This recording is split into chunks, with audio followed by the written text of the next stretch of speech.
nous avons relevé l'inexistence de tout indice grave ou concordant de nature à justifier une quelconque inculpation de nos clients, et ce, sur le fondement de l'article 143 du Code de procédure pénale, subordonnant à peine de nullité l'inculpation à l'existence d'indices graves ou concordants.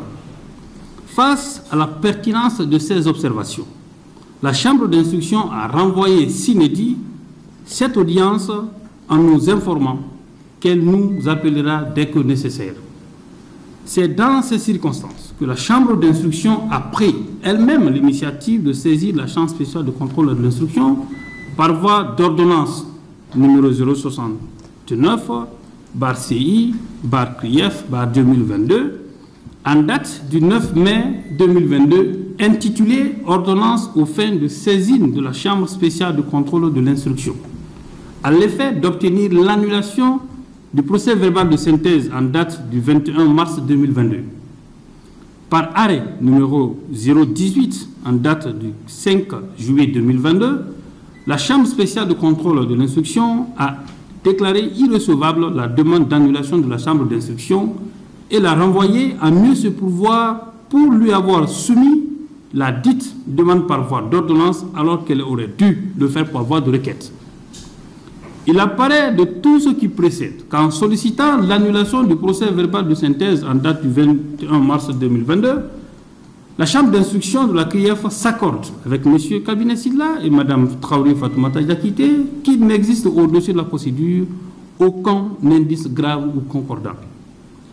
Il en est de même pour la partie civile, l'État guinéen, qui, dans ses conclusions en date du 18 juillet 2022, avait lui aussi demandé l'annulation du même procès verbal de synthèse.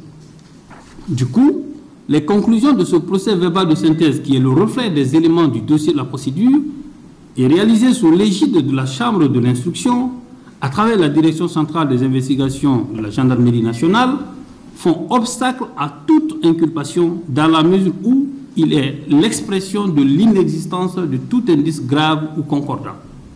D'ailleurs, cette annulation n'aurait jamais été demandée si les conclusions étaient en faveur des poursuites contre nos clients, ce qui met en évidence la prééminence de la présomption de culpabilité au détriment de celle d'innocence, pourtant seule consacrée par notre droit positif. Toujours est-il, cette annulation n'a pas été obtenue.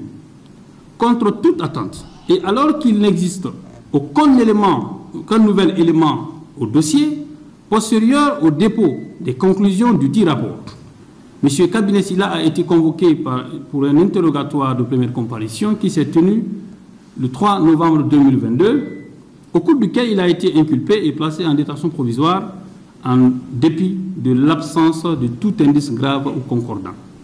Telles sont, sur le plan juridique, les circonstances regrettables dans lesquelles M. Kabinet Sylla a été, en toute illégalité, inculpé et placé en détention provisoire.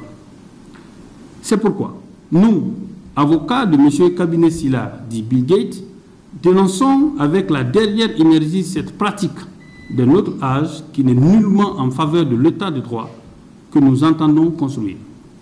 C'est même contraire au slogan des nouvelles autorités selon lequel la justice serait la boussole sous cette transition.